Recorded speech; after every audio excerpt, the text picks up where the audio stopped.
I love machines. Ever since getting my first reliable 3D printer, I began treating machines as extra limbs that help me expand how much I can do in parallel, such as building out my home organization system. But the more I can organize, the more I have to keep track of where all my items are. So I ended up building a machine that does that for me. So here's my dilemma. I really needed to make a 3-dimensional storage system because 2-dimensional would just be inefficient. So I was trying to consider how to approach stacking these boxes. Do I go like this and try to grab boxes from the top? Because then I have to design some complex, like maybe grabbing mechanism that grabs onto this ledge. Or do I go from the side? Do I somehow grab the boxes from the sides and pull them out? But then I realized Gridfinity has this interesting property where boxes have these ledges at the bottom. And that implies we can actually have a rail going along the sides here where the blocks slide on. And then this other rail can be a grabbing area, and we can grab them along this side. So what I ended up doing is just that. I built a grabbing system that then goes here, grabs like this, and then we can just drag the box out along with the rail. It even works for 2-unit boxes too. So over here, we can just use the same grabbing mechanism and grab it like right down here. And we don't need to grab the other side. It will still work just fine for these 2-unit boxes. And while I was at it, I also decided that it might be useful to add a holding thing back here to push the box easier forwards, which worked out pretty well. The only complexity there becomes how do you actually raise this up and down? And I went through several design cycles to actually implement that. Of course, here's my first test print, where I did try it out just exactly as described, where there's like a small thing at the bottom that can move the box back and forwards, and it's on a rail where it slides along. And then here's what I ended up with as my next iteration, where there's like a lever type thing, which will probably be actuated by a servo, that then makes this whole thing slide on a rail, and then that means there is no extra pressure required in order to maintain the height of this rail. I just need to actuate this and it will pick up or put down a box. But later I realized that that's pretty inefficient because then I have to drag wires and a whole servo along with the grabbing rail, and I ended up realizing it's better if I just make the whole thing be sturdy and use the upwards and downwards axis of the system to move it instead, which you'll see in a second. So after a bunch of trial and error, I finally also got my shipment of my aluminum extrusions and built this scuffed setup in order to test my MVP. So this is using the setup I described earlier, where the y-axis is actually being used to pick up and put down boxes. The rail can slide in underneath under the box and then move upwards to pick it up, and it can move the boxes around just like that. I'll go into more detail about the mechanics later, but the main idea is that the principle worked, and it was like a very, very nice experience to see my idea be in action for the first time. Now, the first thing I designed was this x-axis, and of course I knew I had to use something like a timing belt because that makes it way easier to slide left and right.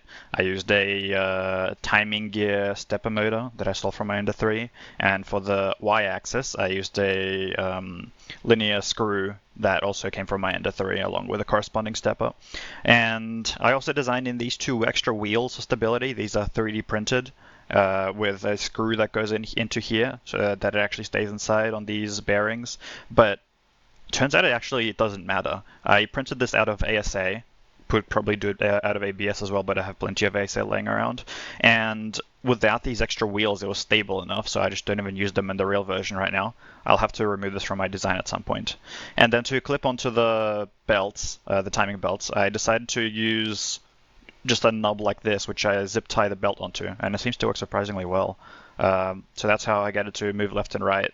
I tapped the bottom part where it's hard to see here, but there are slots for my countersunk M5 screws that then go into the bottom part of the rail, like into these holes.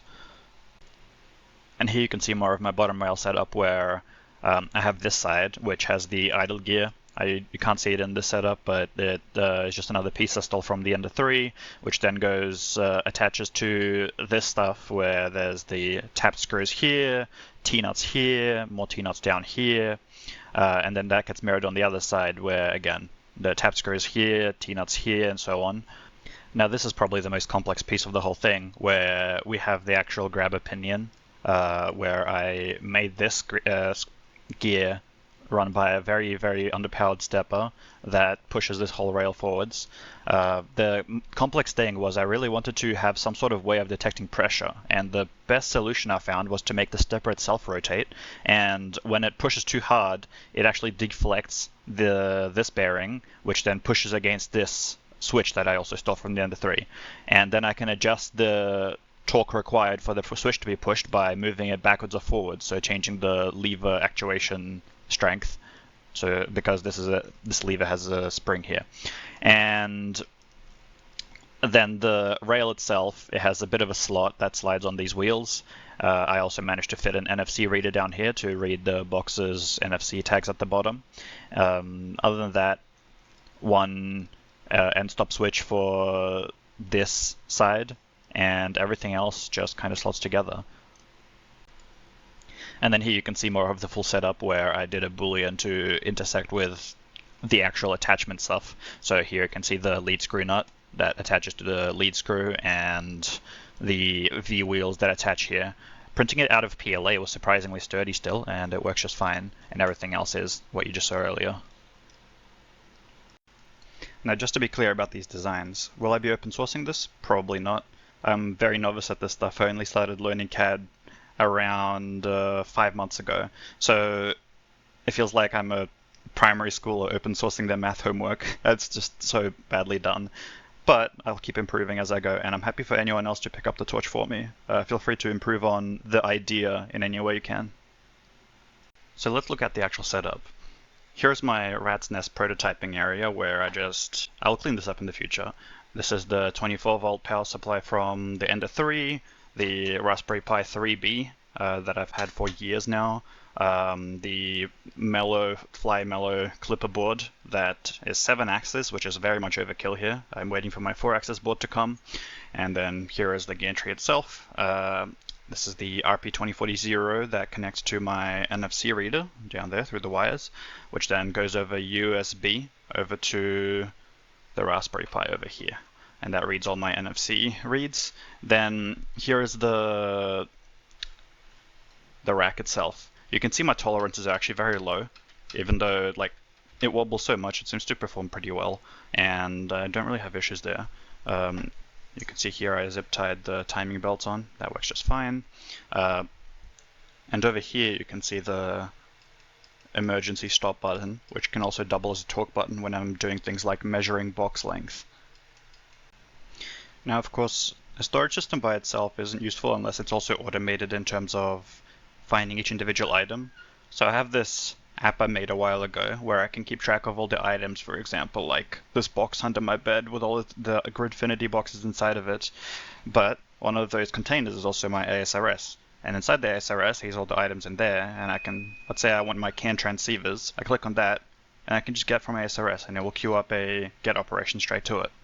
And then here is the actual operational tab where currently it's performing a stock check operation because I'm recording that at the same time, but I can insert boxes, I can grab boxes, and home all axes, just some extra utilities that I made. And here you can see a time lapse that's sped up by 120 times, where the system goes through every single box to check if it actually exists. Basically a stock check operation. But you can see it goes through all 47 boxes without any issues at all. Okay, so let's see the system properly in action. So I want to get my drone motor. It's a spare drone motor I have lying around. So I press get from ASRS, and it immediately starts retrieving it. If there's more boxes in front of it, it would shuffle them away into other optimal cells.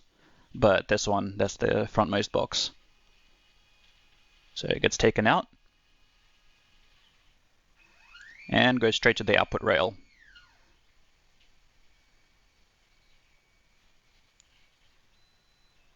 Just like that.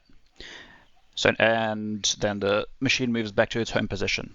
Now let's say I want to put it back into the machine. I take the box, put it into the input rail, and of course I can have multiple boxes. It would intelligently see how many boxes there are by checking repeatedly. But let's go to the ASRS control tab, press insert box. And off it goes to grab the box.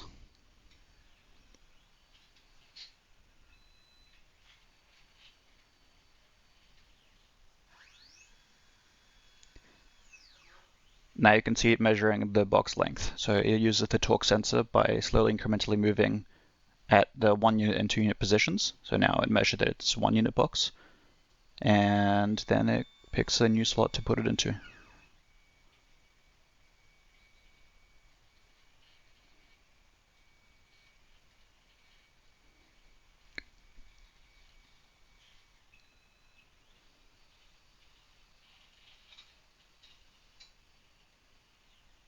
And back to the home position we go. This automatically updates in my storage catalog, and it knows which box it is based on the NFC tags alone. Also, it's probably worth mentioning how the actual rail structure works. So the outside is open grid. You can probably tell I like open grid. You see that? Maybe also see all of that. I enjoy some good open grid, so I realized it's actually modular enough to fit in here. And these are just connected via the multi-connect things. You can see some of them are missing, but that's enough so that I can actually have it double-sided. And then you can see it's actually 2 boards. They're 9 by 8 because that's what fits in my 3D printer. And I'm holding them up with this extra multi-connect rail here that I printed out, which snaps onto these 1, 2, 3, 1, 2, 3. And it fits really well. It's actually surprisingly sturdy. I won't shake it much, but yeah. And at the back here, it's also holding up by the... it's not being held, it's more just being pressed in just for perfect alignment. But yeah, these aluminum extrusions are just helping align them better. Now here's what the system looks like at about 5 times speed. I queued up 4 different 1 unit boxes, and you can see it goes in, picks the box up. Sometimes the box is straight out the front. And in some other cases, like you're about to see, the box is not the front one, so this one has to be moved out of the way before I can place in the other box. When inserting into there, it just pushes the other box out of the way. Usually it's not a problem. Sometimes the boxes are really heavy, and that causes the torque sensor to press the emergency stop button, but usually that's not a problem, and I've been trying to avoid it most of the time. When figuring out where to insert a box, it picks the slot with the least amount of boxes in it for efficiency. But now, as you can see, I go over and place 1 box into the input rail, and it goes, picks it up, and puts it away. But it measures the length first. But now I'm going to show what happens if I put multiple boxes in the input rail. I'll put all 3 boxes in, and off it goes. So it picks up the first box, measures the length again,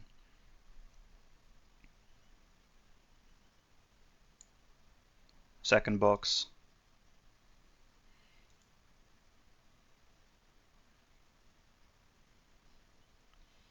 the last box,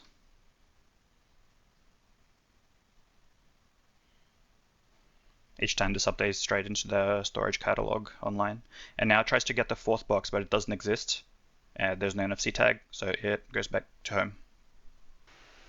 Anyway, just to conclude, I really enjoyed making this project. I learned so much while doing it.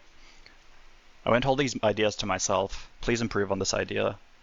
I won't be open sourcing anything here, but I'm sure there's people who are more qualified than me at this tier of making that will make something better, something open source, something like a Voron tier. I still need to make my own Voron at some point. But yeah, please learn something new. Enjoy, and thanks for watching.